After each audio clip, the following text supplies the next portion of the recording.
안녕하세요. 올해 42 된 원숭이띠 가을 여자입니다. 만추의 낭만을 다른 사람들은 어떻게 즐기고 사는지, 일상의 건강을 어떻게들 챙기는지, 김장철인데 집에서 하는지, 아니면 사서 먹는지, 궁금한 것이 많은 사람이기도 합니다. 요즘은 보이지 않아도 보이는 것처럼 안부를 묻는 저만의 작은 습관이 생긴 것도 같아요. 코로나가 길어지면서 이제 우리도 위드 코로나로 가야 한다지요. 헬스, 공공장소, 모임, 이런 것들에 대한 규제가 풀리고 일상으로 돌아가고자들 하지만 사실 마스크를 끼고 있는 이상은 여전히 긴장 상태고 일상이 영 편치만 않아요.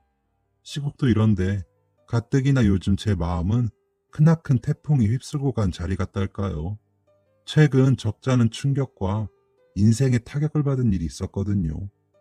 바로 무엇이든 다 뺏어가는 시어머니 때문입니다. 오늘 여기에 제 사연을 좀 풀어보겠습니다. 전 결혼 전까지 친정아버지와 꽤 오랜 시간을 단둘이 살아왔습니다. 제가 세상에서 가장 사랑하는 엄마가 지병으로 세상을 일찍 떠나셨거든요. 엄마는 제가 고3 되던 겨울에 하늘나라로 가셨습니다. 세상 어느 딸이 자기 엄마를 사랑하지 않겠냐 하지만 엄마에 대한 저의 사랑은 정말 각별했습니다. 저희 엄마는 시쳇말로 천사였어요. 그런 말이 있지요. 신은 모든 것을 대신할 수 없어 부모를 우리 곁에 보내준 것이다. 라는 말이요. 저에게 엄마는 신이 보낸 대리인 같은 존재였습니다. 우산 안 가져오면 엄마가 학교까지 데리러 오던 시절은 초등학교 때까지는 보통 그러죠. 그런데 저희 엄마는 돌아가시기 전까지, 병상에 누워 계시기 전까지인, 그러니까 제가 고등학생이 된 후에도 처음처럼 그렇게 늘 하셨어요. 야자 끝나고 돌아오는 늦은 시간엔 저보다 먼저 잠들어 계시거나 흐트러진 모습을 보이신 바가 없고 비가 오거나 눈이 오는 궂은 날씨 속엔 꼭 저를 데리러 직접 마중 올라오시곤 하던 어머니세요. 제가 자라는 동안엔 인스턴트 한번 먹이시지 않으셨어요. 햄도 전부 수제로 쓰셔서 만들어주셨고 저희 엄마가 음식 솜씨도 좋으셨더랬고 손기술이 참 탁월하셨거든요. 재봉틀 한 대로 저희 집 인테리어를 전부 책임지셨을 정도였으니까요. 계절마다 당신의 손으로 제 옷을 지어 입혀주시곤 했습니다. 이렇게 열거하니까 전형적인 현모양처 감이었구나 싶네요. 엄마 냄새가 참 좋았어요. 나는 엄마 냄새가 참 좋아. 이 말을 엄마에게 가장 많이 하면서 큰 것 같아요. 그래서일까요? 사람의 향은 마음에 담는 거라죠. 그리고 사람의 향은 어떻게 살아가냐에 따라 달라지는 것이고, 엄마는 늘 제게 좋은 향을 선사해 주셨는데, 그게 지금 돌이켜보면 가족을 위한 헌신의 향내였어요. 그렇게 진하디 진한 향을 남기시고 오래 아프시다가 돌아가셨는데, 어머니가 돌아가신 후 결혼 전까진 아버지랑 둘이 살아왔어요. 거의 10년을 말이지요. 아버지는 아내가 떠난 후 홀로 된다는 것에 몇 년간 힘들어 하셨지만 사람은 시간 속에 적응을 하게 되니까 나중에 의지하며 또 사라지더라고요. 대신에 저 결혼할 때는 정말 많이 우셨답니다. 왜 아니셨겠어요? 단둘이 살던 하나뿐인 딸이 자기 곁을 떠나는 건데. 30 되던 해 저는 남편을 만나 결혼을 했습니다. 남편은 평범한 직장인이었어요. 저보다 2살 많은 거래처 사람이었답니다. 업무상 자주 만나게 되면서 차도 마시게 되고 그러다가 식사까지 하게 되고 그러다 술도 한잔하고 그러다 부부가 되었지 뭡니까. 남편 집 역시 시어머니 혼자셨어요. 아버님이 수십 년 흡연 가셨는데 그 바람에 폐암에 걸려 말기 판정받고 얼마 안 돼 바로 혼자가 되셨죠. 그래서 결혼할 때 어머니 혼자 계신 게 가장 큰 이슈였어요. 모시고 살아야 하나? 그런 문제에 저희도 걸린 거죠. 그런데 사실 어머니를 모시고 살자니 제 딴엔 또 저희 친정아빠가 걸리는 거예요. 그럼 우리 아빠는? 이런 마음이 들더라고요. 그치만 이런 내색도 남편 앞이나 누구한테라도 일절 못하고 우선은 시어머님 모시는 문제만 해결해야 했죠. 어머님, 오빠 결혼하고 나면 이 집에서 어머님 혼자 적적하시겠죠? 혼자 적적하긴 너네랑 같이 살아야지. 저희와 같이 살겠다는 말을 어머님이 먼저 하실 줄이야. 그 소리를 듣는데 순간 표정 관리가 안 되더라고요. 같이 사는 것도 하나의 선택지로 생각을 않고 있던 건 아니지만 막상 당사자가 저렇게 치고 나오니까 무지 당혹스럽달까요? 이건 뭐지? 싸한 느낌이 감돌았습니다. 그날 밤 저는 퇴근하자마자 예비 남편을 부랴부랴 만났죠. 오빠 들었어? 어머니 우리랑 같이 살겠다던데? 엄마가 그러셔? 근데 그게 가당키나 하냐? 그렇지. 난 또 오빠가 먼저 얘기했나 싶어가지고. 내가 그런 말을 왜 해? 같이 살면 서로가 얼마나 불편한데. 그건 그래. 근데 어쩌지? 어머님은 진심이신 것 같던데. 내가 오늘 가서 다시 얘기할게. 같이 살면 틀어진다, 분명. 그리고 몇 시간 후 저는 궁금해서 전화를 걸었어요. 오빠, 얘기했어? 음, 짧고 굵은 그 대답. 어딘지 불안했습니다. 왜? 싫으시대? 아니, 싫고 말고가 어딨어. 우리가 따로 살겠다는데. 근데 오빠 기분이 왜 그래? 내가 뭘? 뭔가 언짢은 느낌인데? 거절을 했는데 너무 싫어하시네. 싫어하셔? 응. 뭘 하셨는데? 아이, 몰라. 암튼 같이 사는 건 아닌 것 같다고 했으니까 그렇게 알아. 남자들은 정말 그렇게 알아 한마디면 다 끝난 줄 알아요. 내막을 들려줘야 처신을 하는데 그런 중요성을 모른다니까요. 전화를 끊고 영 찜찜한 거예요. 당장이라도 찾아가서 얘기를 나눠야 하는 건가? 분명 많이 언짢으셨을 것 같은데 풀어드려야 하나? 이런저런 생각이 머릿속을 가득 채워서 그날 잠 한숨을 못 자고 출근했답니다. 회사 일은 왜 하필 그때 따라 많던지 시어머님 댁을 찾아가 봐야지 했지만 밀려오는 업무 처리에 야근이 많아지면서 타이밍을 놓치고 만 거예요. 거의 2주 만에 안부차 찾아뵈었지요. 갔더니 몸져 누워 계시더라고요.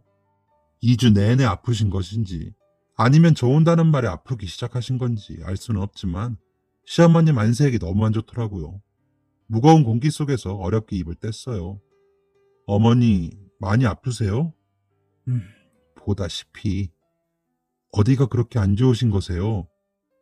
늙으면 다 이래. 혼자 있다가 병고라도 치르면. 아휴. 긴 한숨과 함께 저를 힐끗힐끗 보시는 게 몸이 아파서만은 아닌 것 같았습니다. 전 또다시 어렵게 입을 뗐습니다. 어머님, 저희와 따로 살게 되어서 그러신 걸까요? 혹시? 별다른 답변이 없다는 건 그렇다는 뜻이죠. 어머님, 혹시 오해하실까봐요. 저는 함께 사는 것도 생각해 봤는데 오빠 생각은 좀 다르더라고요. 걔야, 나 불편할까봐 그런 거고 남자가 그래도 여자가 밀면 다 따르게 되는 법인데 너네는 어떻게 거꾸로냐? 어머님, 그러면 저희랑 같이 사시겠어요? 예, 됐다. 내가 뭐 같이 못 살아서 병난 것처럼 구니. 그렇게 또 딱 잘라 말씀하시는데 결과적으로 저만 아주 불편해진 꼴이 되었죠. 어머니는 같이 살고 싶었고 못 살게 되어 단단히 삐지신 상태. 저는 남편에게 이렇게 문자를 보냈습니다. 잠시 후. 그럼 한 동네에 집을 잡아드리는 건 어때? 남편도 마음 한구석이 찜찜했는지 그날은 재빨리 응답을 치더라고요. 그래, 뭐 한 동네 사는 것도 차선이겠다. 이 정도로 정리하자 그럼. 그렇게 우리 한 동네에 시어머니 집을 마련해 드렸죠. 그리곤 이것이 재앙의 시작임을 누구도 알지 못한 채 제 결혼 생활은 막을 올렸습니다. 신혼여행을 다녀온 직후부터 어머님은 저희 집을 자기 집처럼 드나들기 시작했습니다. 아들네 사는 집에 간다 치면 보통은 손수 만든 반찬이며 양손 가득 바리바리 싸가지고 가기 마련이죠. 그런데 저희 시어머님은 그럴 일이 절대 없습니다. 오히려 돌아가시는 길이 늘 양손 한가득이셨더랬죠. 일단 집에 오시면 탐색부터 시작하십니다. 어머니 오셨어요? 하는 인사는 받는 둥 마는 둥. 눈은 다른 데가 있습니다. 현관에 들어서면서부터 집안을 한 바퀴 삥 눈으로 빠르게 살펴요. 다음은 주방으로 향하지요. 뭐 필요한 건 없니? 어떻게든 먹고 사니? 하면서 수납장이며 냉장고를 아주 편하게 대놓고 열어보십니다. 그러다가 어느 순간 목표물이 발견되면 슬슬 발동을 걸어댑니다. 어머, 얘, 요즘 콘드로이친이 좋다던데 너네는 이미 사놨구나. 어머나, 영양제도 종류별로 다 챙겨 먹네. 홍삼이 여자한테 그렇게 좋다더라. 어머, 이건 천연꿀이니? 요새 사양꿀이 하도 많아서 천연 구하기가 어렵던데. 이런 식이죠. 그것도 서운한 표정을 한아름 내뿜으시면서요. 사실 시어머님이 하나하나 들춰보면서 이렇게 말하면 가만히 있을 수 있는 며느리가 몇이나 되겠어요. 그러면 저는 또 옆에서 거듭니다. 어머님, 홍삼 선물로 들어온 건데 저나 오빠는 안 먹으니까 어머니 챙겨가서 드시겠어요? 엄마, 너네 안 먹니? 아우, 이 아까운 걸. 그래, 그럼 그럴까? 예, 이참에 너네 안 쓰거나 안 먹는 거 나 줘라. 끝엔 말이 늘 진심이었던 겁니다. 나 줘라. 은근히 자기도 챙겨달라는 뉘앙스를 집안 곳곳 풍겨대며 돌아다니시면 저는 거기에 또 하나하나 응대를 해드려야 하는 몇 분간의 의식 같은 행사가 치러져요. 처음엔 제 살림살이를 시어머니에게 점검받는 기분이 들어서 불편하고 긴장하고 그랬습니다. 그러다가 당신은 혼자 계신데 왠지 저희끼리만 잘 사는 모습이 비춰지는 것 같아 죄스러운 마음에 원하는 물건을 거리낌 없이 드리곤 했고요. 자식이 잘 사는 것만큼 부모에게 효도가 없는 법인데 저희 시어머님 앞에서만큼은 왜 그런지 모르게 우리끼리 잘 사는 모습이 죄악시되는 일처럼 여겨졌어요. 그렇게 몇 달을 원하시는 뉘앙스를 재빨리 감지하고 보시는 족족 손에 들려드렸습니다. 저도 나쁘지 않았어요. 어찌됐건 어머님이 좋아하시며 가는 모습에 며느리로서 안도감도 있었으니까요. 문제가 생긴 건 그로부터 얼마 되지 않아요.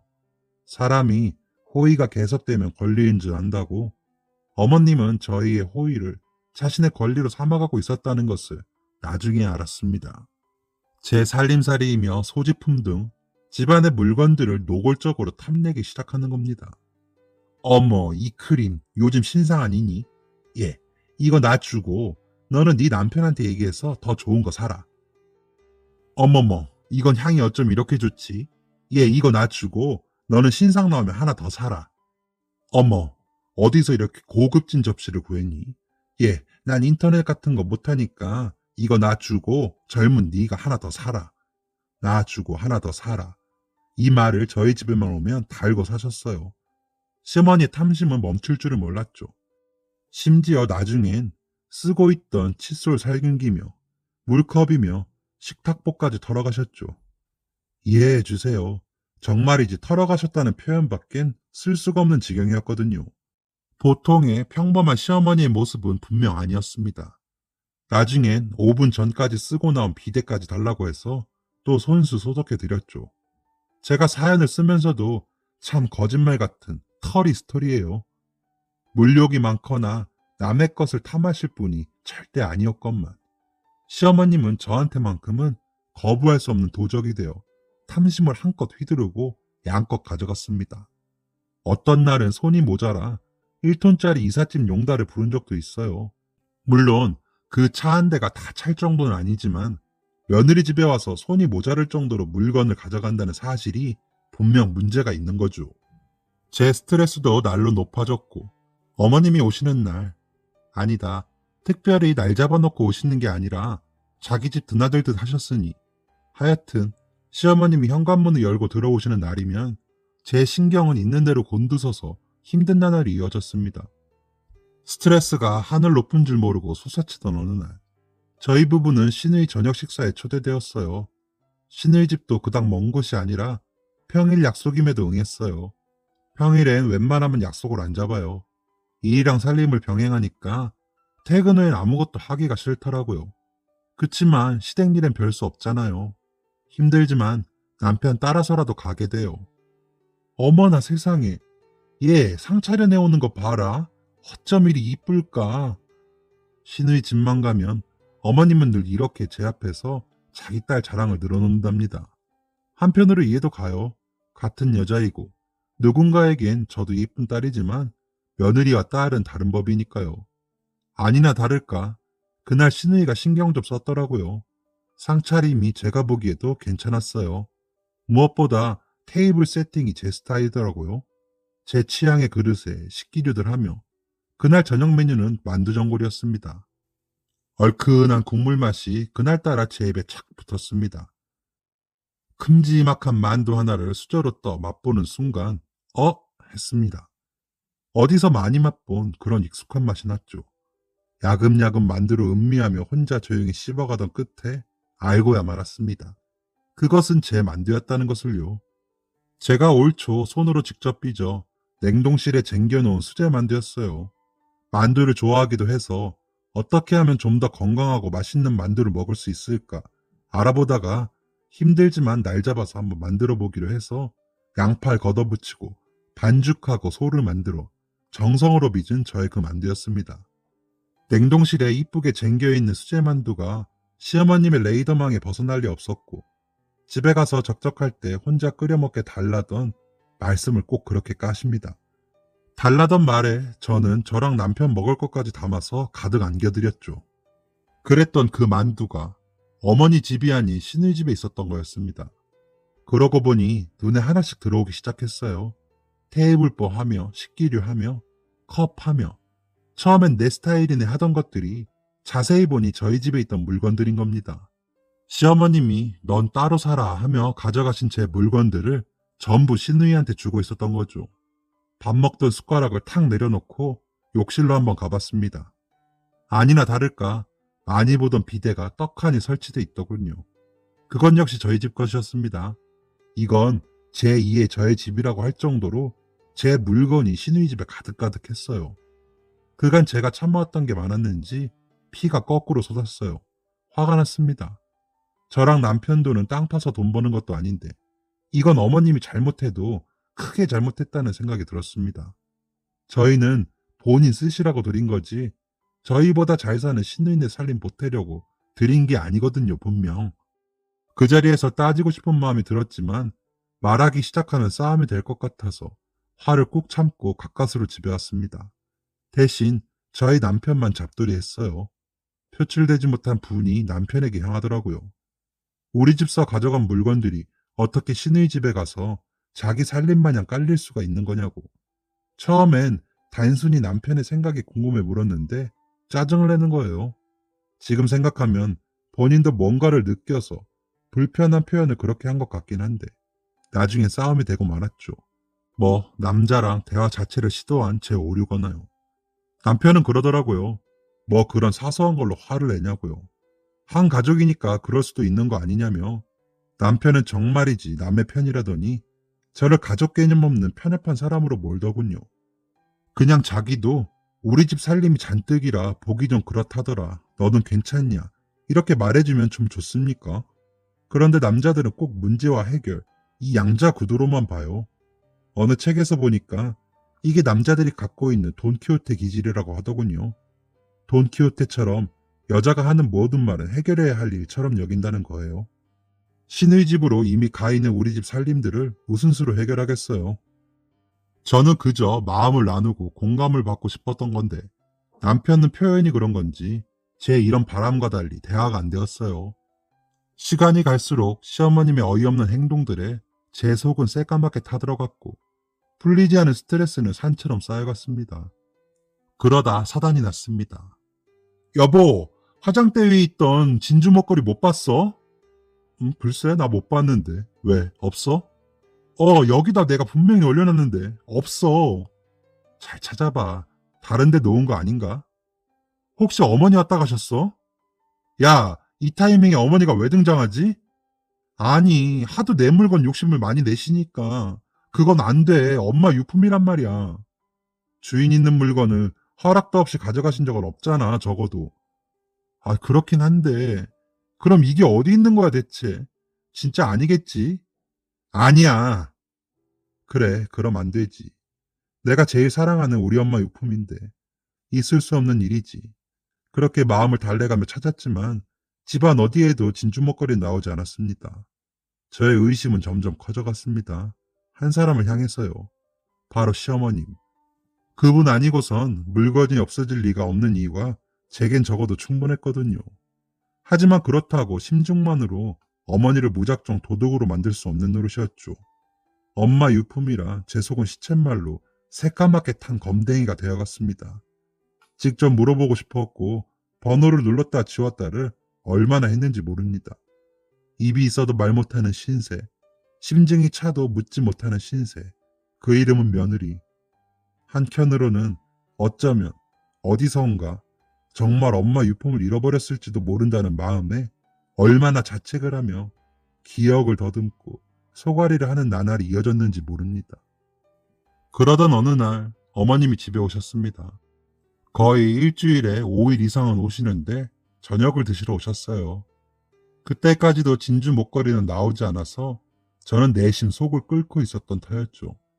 어머니와의 식사가 목구멍에 콱콱 막히는 게 체할 것만 같았습니다. 그런 제 속도 모르고 어머님은 보여줄 게 있다며 가방에서 웬 봉투를 꺼내시더라고요. 사진이었어요. 시누이 사진요. 얼마 전에 모녀가 여행을 다녀왔다고 하더니 그때 찍은 사진이더군요. 굳이 나한테 보여줄 필요가 없건만 자랑을 하고 싶으셨던 거예요. 예, 이거 봐라. 어찌나 여기 배경이 좋던지. 들이대는 데마다 그림이야. 네, 그렇네요. 흥을 돋구어드릴 수가 없었습니다. 하고 싶은 말이 정작 따로 있으니까 어머니와의 얘기 섞는 하나하나가 너무 힘든 거예요. 예, 제대로 좀 봐봐. 이게 글쎄 상어 연골이라는데 연골에 그렇게 좋대. 사셨어요? 사긴 뭘 사, 돈이 남아나니 이런 걸 사게. 그냥 눈요깃감이지 이런 건. 밖에선 정말 알뜰하시구나. 어머님의 말이 하나하나 고깝게 들리는 게 제 신경은 점점 제 살림을 가져가던 어머니 모습과 비교를 하고 있었습니다. 그러던 찰나. 예, 이 사진 좀 봐. 네 시누이는 뭘 걸쳐도 태가 나지 않냐? 누구 딸인지 참 잘 키웠어. 그런데 그때 제 눈에 번뜩하고 들어온 하나가 있었습니다. 어? 어머니, 이거 웬 목걸이에요? 사진 속 시누이 목에 진주 목걸이가 걸려있는 것이었습니다. 어머니, 이거 누구 목걸이냐고요? 제 목소리는 상기돼 있었고 어머님은 당황한 기색이 역력했습니다. 누구 목걸이냐니 네 시누이 거지. 정말 맞아요? 이거 제 거 같은데요? 아니에요? 어머니? 얘가 무슨 얼토당토하는 소리야. 네 목걸이를 왜 얘가 차고 있어?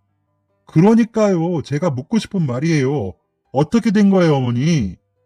예, 너 지금 무슨 소리 하고 있는 거니? 아니 그럼 우리가 네 목걸이를 뭐 훔치기라도 했다는 거니? 우리가요? 저 뭐라고 안 했는데요? 어머님이 가져가신 거예요, 제 목걸이? 어머머머머머머, 얘가 어디서 사람을 잡아? 세상에 진주 목걸이가 다 네 거니? 어머님, 저 진주 목걸이라고 말하지 않았는데요? 어떻게 하셨어요? 이 집에서 없어진 게 진주 목걸이라는 걸? 아니, 이런 색깔은 진주가 대부분이지. 그거 모르는 사람도 있니? 그리고 너 집에서 없어진 진주 목걸이랑 네 시누이가 무슨 상관이라고 사람을 이렇게 기분 나쁘게 잡을까? 그렇죠. 아가씨가 상관 있는 게 아니겠죠. 어머님이 상관 있겠죠. 어머님이 오고 가신 후에 제 화장대에 있는 진주 목걸이가 사라졌거든요. 예, 엄한 사람 잡지 마. 난 아니야. 어머님, 저 여러 말 안 할게요. 그 목걸이 돌아가신 저희 친정엄마가 남겨주신 유품이에요. 돌려주세요. 어머머머, 야, 내가 안 가져갔다니까? 정말 이러실 거예요? 딱 봐도 제 거인데. 저희 엄마 유품을 제가 몰라볼까 봐서요? 오래된 진주는 빛이 달라요. 매일 들여다본 목걸이에요. 저 속일 생각하지 마시고요, 어머님. 좋게 말할 때 돌려주세요. 뭐? 좋게 말해? 야, 네 CM이가 네 거를 가져갔다 쳐. 그게 그렇게 대수니? 그럼 지금 가져갔다고 인정하시는 거네요? 말꼬투리 잡지 말고 비유를 하자면 그렇다는 거다. 이게 무슨 변고야. 아니 지 CM이를 도둑 취급하고 말이야. 어머님, 진짜 도둑 아니시란 거죠? 뭐? 그럼 경찰에 저 신고해도 전혀 상관없으신 거죠? 아휴, 기가 차서원. 그건 네 자유지. 근데 얘, 그래, 네 친정엄마 유품인 건 이해하겠는데 네가 부주의로 어디다 흘린 걸 수도 있잖아. 경찰에 신고까지 하면서 일을 꼭 크게 만들고 싶니 너는? 어머님이 상관없으시다니까 그럼 저 편하게 법의 도움을 받을래요. 저는 그래도 어머님이 혹시나 했었거든요. 그럼 차라리 다행이지 않나 싶기도 했어요. 왜냐면 어떤 목걸이인지 모르고 가져갔을 수 있겠다. 그럼 얘기하고 돌려받으면 되겠다 했죠. 근데 제 눈엔 분명 아가씨 목에 걸려있는 게 제 거 같은데 어머님이 이렇게 펄쩍 뛰시면서 아니라고 하시니까 제가 결례를 한 것일 수도 있잖아요. 신고해서 도둑 잡아야죠. 그래야 어머님 누명도 벗겨드리고 제가 그때 가서 진심 어린 사과를 드릴 수 있는 게 아니겠어요? 어머머, 얘, 이게 웬 날벼락이니? 이제 하다하다 며느리한테 협박을 받네? 그래, 네 맘대로 해. 신고를 하든 말든. 너 나중에 나한테 무릎 꿇고 사죄할 생각해. 알았어? 네, 저도 부디 그럴 수 있길 바랄게요. 돌아가세요. 오늘은 저 피곤해요. 어머머머, 세상 말세다 말세. 이젠 대놓고 쫓아내네. 어디 남편 없는 사람 서러워 살겠니? 네가 지금 네 서방 믿고 시애미 알기를 우습게 알지. 아주 돌아가시라고요. 결백하시다면서요. 전 제 부모님 유품 찾아야겠으니 돌아가 주세요. 연락드릴게요. 어디서 저도 그런 깡이 터져 나왔는지 그간 서러움이 북받쳐서 보내드리고 엉엉 울었습니다.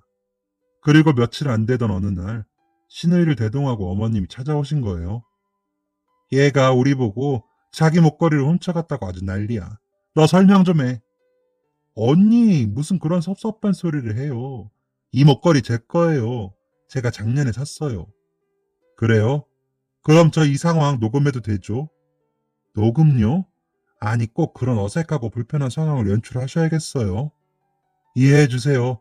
전 도둑을 잡아야 해서 증거 자료를 제출하려고요. 그리고 아가씨, 이거 보세요. 저희 엄마가 차던 목걸이랑 똑같죠, 지금? 이건 어떻게 설명을 할 수가 있을까요? 아니, 언니. 세상에 진주가 거기서 거기지. 그러다 보면 디자인 똑같은 것도 얼마나 많은데요. 이런 걸로 사람을 잡아, 가족끼리. 가족끼리요? 그동안 어머님이 가져가신 살림들이 아가씨네 집에 쫙 깔렸던데 그것도 가족끼리라니까 그런 건가요? 나 참. 아, 그래요. 엄마가 자기 쓰려고 가져왔는데 내가 달라고 했어요. 이쁜 디자인들이 하도 많아서 딸이 쓰겠다면 안 줄 친정엄마가 어딨어요, 언니. 그게 섭섭하셨나 본데. 그래. 그건 내가 생각이 짧았네. 미안해요, 언니. 근데 이 목걸이는 진짜 아니야. 말 한번 잘하셨어요. 아가씨도 친정엄마가 준 거 소중하죠? 저한테는 이 진주 목걸이가 그래요. 제가 가장 사랑하는 엄마가 죽기 전 남겨주신 거라고요. 똑같은 게 제 눈에 보이는데 제가 가만히 있을 수 있겠어요? 품질 보증서까지 보여드려요? 아, 그래서 어쩌라고. 이건 내가 산 거라니까. 알겠어요. 경찰에 절도 신고할 거예요. 그때였습니다. 잠자코 있던 시어머님이 난리를 치기 시작하는 겁니다. 아이고, 영감. 이제 하다하다 며느리한테 도둑 취급까지 받고 내가 이리 사오. 나도 좀 데려가지. 왜 날 두고 혼자 가서 내가 이런 수모를 받고. 그러더니 잠시 후 이 녹음은 다 뭐며 너가 지금 우리 집을 얼마나 형편없게 봤으면 이런 불화를 만들어. 자고로 집에 여자가 잘못 들어오면 바람 잘 날이 없단다. 너가 뭔데 우리 집을 도둑 취급해? 시집 올 때 혼수 하나 제대로 해온 것도 없으면서 남들은 시어머니 차라고 고급 시계며 목걸이며 마다해도 떠 안긴다던데 너가 한 게 뭐 있니? 어? 기가 막혔습니다. 어머니, 그래서 목걸이를 가져가신 거예요? 그래서 며느리 몰래 도둑질 하셨냐고요. 그 순간 눈앞에서 별이 번쩍 튀었습니다. 어머님의 따귀가 제 볼살을 가르고 치고 들어온 겁니다. 아, 지금 생각해도 그때의 파워란 사람이 따귀 한 방에 기절할 수도 있겠다 싶을 만큼 얼마나 혼신의 힘을 다 줘서 때렸는지. 정신은 아찔했지만 그 길로 우리의 인연은 여기서 끝났다. 정신이 차려졌습니다. 그 일 직후 녹음한 증거 자료들과 유품 사진들을 챙겨 경찰에 고소를 했고 아니나 다를까 그 목걸이는 저희 엄마 유품이 맞았어요. 절도로 밝혀지면서 저랑 남편도 끝을 맺어야 했지요. 더 이상 그런 집안에서 부부의 연을 맺고 살아간다는 건 우리 둘만의 일이 아닌 게 되었지요. 절도 주범은 예상했지만 시어머니였습니다. 시누이는 끝까지 자기는 몰랐다고 발뺌하는 바람에 혐의 없음으로 벗어났어요. 그때 뭐 이런 법이 다 있어. 그것도 자기가 썼다고 거짓말 쳤는데 싶었지만 그거 가지고는 범죄 혐의를 적용할 수 없다네요. 모의한 정황도 없고 그랬다나 어쨌다나. 결국 훔쳐간 시어머님만 기소에 붙여졌고 실형을 선고받았어요. 1년 6개월. 처음 치고는 센 형량이었는데 재판 과정에서 고소 취하하라고 저랑 저희 아버지를 찾아와 겁박하는 바람에 탄원서를 제출했죠. 엄벌에 처하게 해달라고요. 그 바람에 가중처벌된 것 같아요.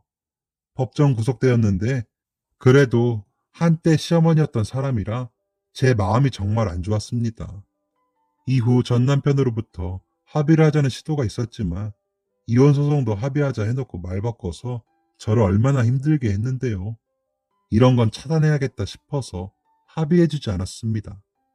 다행히 엄마 유품은 돌려받았지만 상처받은 제 마음은 돌려받지 못했네요. 지금 형기를 살 시어머니에게 한마디 하고 싶어요.